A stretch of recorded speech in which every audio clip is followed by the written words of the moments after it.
ঢাকার আগারগাঁওয়ে অন্তর্বর্তী সরকারের বিরুদ্ধে বিক্ষোভ মিছিল করছেন নিষিদ্ধ আওয়ামী লীগের নেতাকর্মীরা। শনিবার বেলা 3:30টার দিকে বেতার ভবনের সামনে থেকে আগারগাঁও মেট্রো রেল স্টেশন পর্যন্ত বিক্ষোভ মিছিল করেন তারা।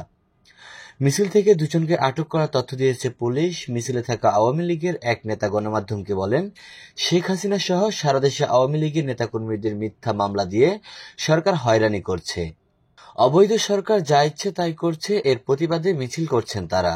মিছিলের আশেপাশে থাকা একজন পুলিশ সদস্য গণমাধ্যমকে বলেন, বেতার ভবনের সামনে থেকে জড়ো হয়ে কয়েকশো লোক স্লোগান দিতে দিতে আগারগাঁও মেট্রো রেলের দিকে চলে গেছেন।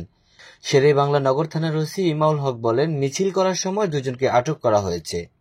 সরকার বিরোধী আন্দোলনে ক্ষমতা হারিয়ে 2024 সালের 5ই আগস্ট দেশ ছেড়ে ভারতে চলে যান আওয়ামী লীগ সভাপতি শেখ হাসিনা।